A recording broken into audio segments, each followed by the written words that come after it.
Hey, good morning. Welcome to Psychic Development with Ingrid Turner. I am thrilled to be here with you today, and we're going to kick things off this afternoon with going over our psychic senses. What are they? How do we use them? Do I have them? Yes, you have them. Everybody has them. Everybody has psychic senses, just like everybody can see or smell or taste or hear. And some people don't have such good eyesight, or some people don't have such good hearing, or some people have a really sensitive smell. The same kind of thing with your psychic senses. We call the basic psychic senses the four clairs: clairvoyance, clairaudience, clairsentience, claircognizance. And then we're also going to talk about psychometry today. I have to find that. Clear smell. I'll find the clair and I'll put it in the description because I cannot remember the name. And then psychic taste, clear taste. Okay, and what that entails and how we maybe can access that, and maybe you can find out what your greatest, what your natural gifts are. See, when it comes to our psychic senses, most of us have we're stronger in one or two of them, and that's how you hook in. That's how you connect to your psychic intuition and start to bring it through. But you have to identify what you're good at. And it's funny because identifying what you're good at, what you naturally are inclined to and acclimated to, can be one of the most challenging pieces of learning to develop your psychic and intuitive abilities. Because we're so good at it, it's so normal, we don't realize it's a gift, and we think, well, that must be everyone else too. People who are really clairvoyant, which is that clear seeing, they have active imaginations and they see things in their head all the time, and they just brush it aside because it's normal. Well, doesn't everybody see things in their head? No, they don't. People who are very clairvoyant see things in their head. So we'll get into that. But let's go in some semblance of order here. Let's talk about the four main clairs, and then we'll kind of go into the sub ones that I mentioned earlier. So clairvoyance is clear seeing. It's spirit riding your imagination to give you the message. Okay, so you can see faces. That's spirit mediumship. That's using your clairvoyance. You can see symbols, or you can see actual events. You can have prophetic visions. If you're a really vivid dreamer and you dream in details and lots of color, that's a good indication that you're really clairvoyant. And if it's showing up in your sleep, it's because you're not really accessing it in your conscious life, in conscious waking mind. So pay attention to your dreams. If you're a dreamer, that's a sign of clairvoyance. And there's clairaudience, clear hearing. So this can be hearing a disembodied voice, which is pretty terrifying for most people. So if you're really clairvoyant, you tend to shut this down really early in life, because hearing voices is typically considered a very bad thing in our culture. So when you shut that down, when you kind of take that down, clairaudience, that hearing, it doesn't go away, it morphs, and it turns into spirit writing your thought stream. So how you might be, this can be tricky, because humans, we're thinking about 1 million thoughts a minute, but the way that you can differentiate what is your thoughts, what's originating from you, versus what's an intuition or a message from spirit, is it I centered, or is it you centered? Is it something like, I want a cookie, I don't like this, that kind, or I love this. If it's coming from I, it's you. It's originating from inside you. If it's you focused, like, you should say this to that person, you should take that route home, you should go into that store, that's spirit, that's your intuition, that's clairaudience. And if you slow down your thinking enough, you're going to start to differentiate the voices inside your head. But typically they're moving so fast, our thoughts are moving so fast, we don't even notice. We just don't even notice what's ours and what's spirit, what's our intuition. It takes some slowing down in order to really notice that. And that's really true of all the clairs. It's really about slowing yourself down, so that you can connect with that intuitive power center. So there's clairsentience, which is clear feeling, where you can really feel emotions and energies. And I'm not talking about I'm sensing it, I'm talking about you're actually feeling it as your own. So if you're a person who has a hard time in crowded places, like you get exhausted, or maybe even sick, or you just get really overstimulated really easily, you've got clairsentience running. It's also called empath. You're empathic, okay? These are the healers of the psychic world. But this can be very challenging because, like I say, going out in crowds, maybe like you want to go see your favorite show, but oh my God, I have to go to a concert, I can't deal with that many people.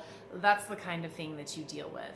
So it can be confusing, because you can really think that what you're feeling is yours, but it's actually not. It's other people's, but you're taking it on and you're identifying with it. And that identifying with it is causing you suffering to actually have that experience when you could just be being, whoop, okay, I feel that, and then letting it go. So a good way to determine if this is yours, if what you're feeling is yours, or if it's somebody else's, is to ask yourself, just ask, is this mine? And it'll tell you right away, yes or no. If it's a no, then it becomes much easier to let go because you don't have to identify with it. If it's yours, then you'll feel like it's yours, and then you can just feel your way through it and have that experience. The fourth clair is called claircognizance. So this is clear knowing. This is just knowing things out of nowhere. Suddenly you know how the situation is going to turn out, or you know what somebody's intentions are. It just flies out of your mouth before you have time to judge it. Boom, it's gone, it's out, it's there, and you're like, whoa, where did that come from? This is an interesting one because the other three clairs, the seeing, the hearing, and the feeling, it's like you have something to bounce off of. Knowing is just boom, it's there. And you're like, can I really trust that? Where did that come from? How would I know that? But it takes practice and validation to get to the point where you can just trust that. Now this one you gotta be careful about because it's easy to project. It's easy to judge and call that claircognizance. So for me, claircognizance is one of my least developed senses. I'm much more clairvoyant and clairsentient and clairaudient. So if I think I just know something, I kind of tend to know that I'm judging. But here's how you can tell. If you think you just know something, do you have a lot of emotion behind it? Are you feeling heightened emotion? If you're feeling heightened emotion, that's projection and that's judgment. If it's coming out of you in a more objective way, if you just kind of boom, boom, it's there and there's no real feeling behind it, that's claircognizance. That's how you tell the difference there. So 4 clairs. Then we have psychic smell.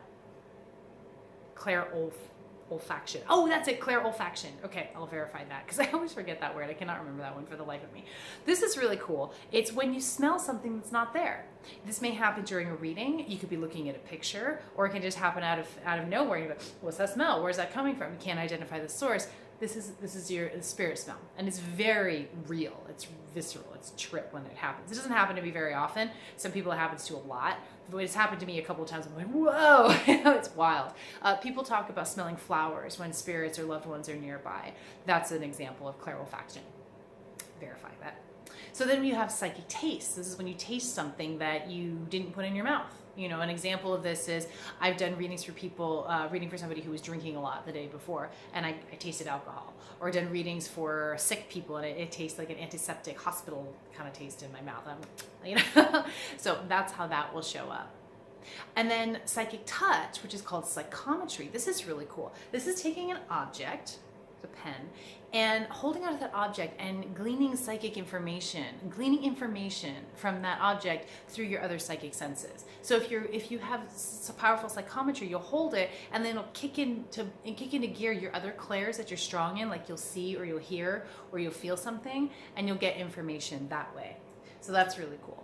There's a lot of different, there's so many more ways that we connect in like little kind of subways, but those are the main ones I like to cover first, just to give you an idea, you know, these are your main senses. So your job is going to be to slow things down and really kind of go in and be like, okay, how do I get that information? One of the things, the biggest problems we run into on our journey of developing our psychic intuition is we get into comparison mode. So we go, well, Ingrid sees things. She's talking about all this stuff that she's seeing. I don't see anything, so I must not be able to do it. No, you do it differently. Everybody does it differently. Everybody connects in a totally unique way and has their own unique language with spirit. So after watching this video, if you want to try and identify your psychic strengths, your job is to slow yourself down. And a really good way to do that is through meditation and grounding. And I have other videos on that you can find on this channel, and you can watch those and you can start to get into that practice that will really help you get dialed in with yourself and help you understand where your psychic gifts are. And other than that, play, have fun, grab a friend, be like, okay, I'm gonna try this, here we go. And just be open to see how the information comes through and just trust it. Let it come out, let whatever comes to you just come out, and you're gonna amaze yourself at what you can pull through. People think this is only for special people. Well, you're special, okay? Anybody can do this. If they feel a pull to it, it's for you. If you feel drawn to this work, it's for you. All right. So I want you to dive into it and have lots and lots of fun. There's no right and wrong. There's no pass fail. It's just opening up and learning your language of spirit, learning and honing in on your strengths. I love you. Have fun.